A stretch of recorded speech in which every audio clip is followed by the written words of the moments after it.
Ayo berinvestasi akhirat, bangun rumahmu di surganya. Sempurnakanlah ibadah Anda dengan beramal jariah yang pahalanya tidak terputus hingga akhir kiamat dengan ikut berdonasi untuk pembangunan Masjid Agung Al-Akbar Kota Sorong. Assalamualaikum warahmatullahi wabarakatuh. A'udzu billahi minasyaitonir rajim. Bismillahirrahmanirrahim. Alhamdulillahi rabbil alamin. Alladzi khalaqal insana fi ahsani taqwim. Asyhadu an la ilaha illallah wahdahu la syarika lah. Iyyahu na'budu wa iyyahu nasta'in. Wa asyhadu anna Muhammadan abduhu wa rasuluh al-mab'uts rahmatan lil alamin. Allahumma salli wa sallim ala habibika wa rasulika Sayyidina Muhammadin wa ala alihi wa ashabihi wa man tabi'ahum bi ihsanin ila yaumiddin. Amma ba'd. Para alim ulama, sepuh dan bini sepuh yang kami muliakan, kami taati, jamaah salat tarawih yang dirahmati Allah Subhanahu wa taala. Alhamdulillahirabbil alamin, patut kita bersyukur kehadirat Allah Subhanahu wa taala. Kita masih diberikan kesempatan oleh Allah Subhanahu wa taala berjumpa dengan bulan suci Ramadan. Perjumpaan kita dengan Ramadan mudah-mudahan membawa kita ke arah yang lebih baik dari kehidupan kita di bulan-bulan sebelumnya. Dan karena itulah yang diharapkan dari puasa Ramadan, menghantarkan pelakunya untuk menjadi orang yang bertakwa, artinya menjadi hamba yang senantiasa terkontrol dalam kehidupannya untuk senantiasa mengabdi, beribadah pada Allah Subhanahu wa taala. Jamaah dirahmati Allah Subhanahu wa taala. Salah satu rukun puasa yang harus kita penuhi adalah menahan diri, utamanya menahan diri dari hal-hal yang membatalkan puasa seperti makan minum, berhubungan badan atau seks. Jamaah dirahmati Allah Subhanahu wa taala. Esensi menahan diri ini dibutuhkan bagi makhluk Allah Subhanahu wa taala yang namanya manusia. Karena Allah Subhanahu wa taala menciptakan 3 makhluk besar. Pertama adalah malaikat yang di situ tidak memiliki nafsu. Jadi pekerjaannya malaikat adalah taat patuh beribadah pada Allah Subhanahu wa taala. Karena enggak punya nafsu, enggak ada kepentingan untuk dirinya. Yang kedua, Allah menciptakan hewan yang di situ enggak diberi akal tapi ada nafsu. Sehingga tidak mendapatkan taklif, beban untuk beribadah, mengikuti perintah-perintah Allah Subhanahu wa taala. Kalau ada hewan menuruti tuannya, cerdik ya, karena dilatih. Itu pun sewaktu-waktu bisa hilang. Maka kalau ada kucing piaraan nurut tuannya, banyak orang bilang kucingnya pintar. Tapi enggak sebaliknya. Ketika ada manusia hebat, enggak ada binatang yang mengatakan manusia hebat, manusia pintar. Karena memang enggak ada akal. Ada saat-saat tertentu binatang itu memiliki musim, punya naluri untuk kawin, ya, untuk mempertahankan diri dan lain-lain. Tapi enggak punya akal, sehingga enggak ada taklif baginya. Beda dengan manusia, para jamaah rahimakumullah. Manusia memiliki akal, memiliki nafsu. Kalau akalnya diarahkan ke hal-hal yang baik, maka bisa menjadi makhluk yang sangat sempurna. Tapi enggak bisa melebihi malaikat menjadi makhluk mulia karena dalam diri manusia ada namanya nafsu. Nah, karena itu jamaah dirahmati Allah Subhanahu wa taala, puasa itu dalam rangka untuk mengendalikan hawa nafsu manusia.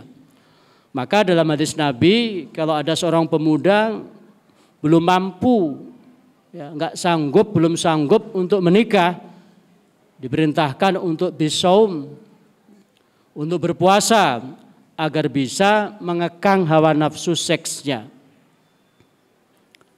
Jamaah dirahmati Allah Subhanahu wa taala. Puasa dalam rangka itu.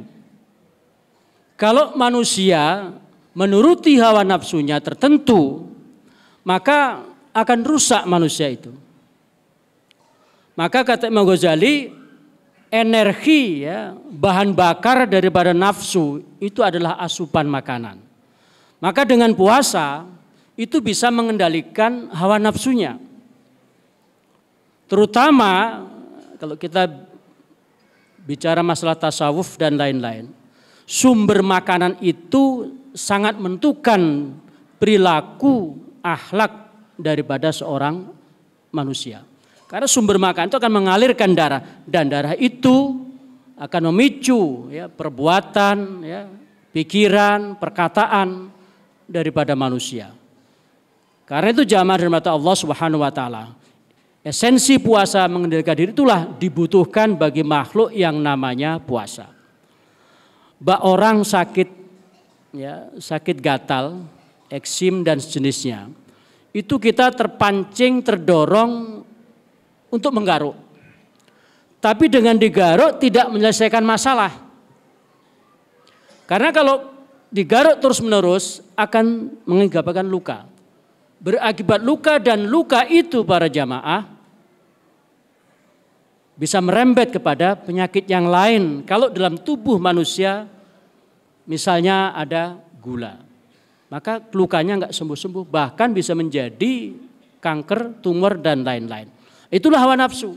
Kalau enggak dikendalikan, maka manusia akan rusak, bahkan akan mengancam kelangsungan hidup manusia. Dalam sejarah manusia akan dihancurkan Allah di zaman-zaman Nabi sebelum Rasul Muhammad SAW. Nabi Lut dihancurkan umatnya. Nabi Nuh dihancurkan umatnya.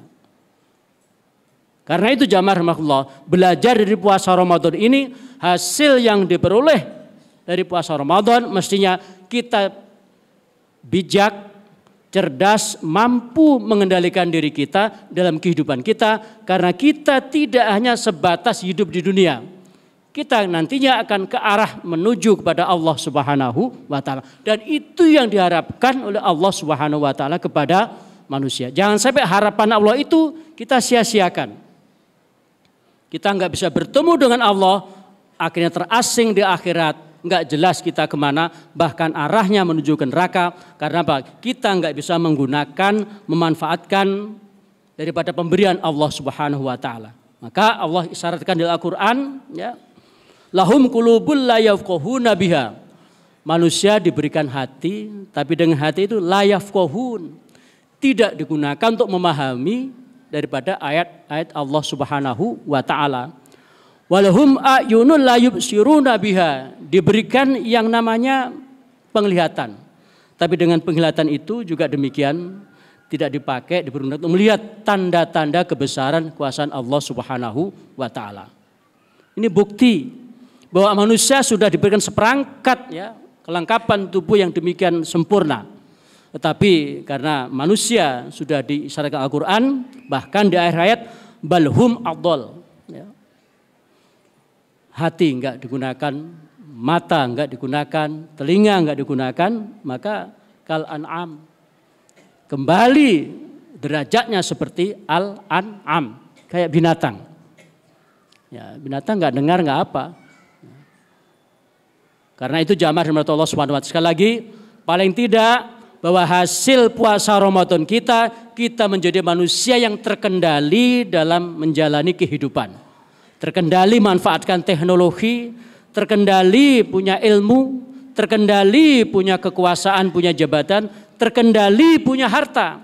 Jangan kita dikendalikan oleh harta, tapi harta kita kendalikan sebagai alat untuk beribadah pada Allah Subhanahu wa taala.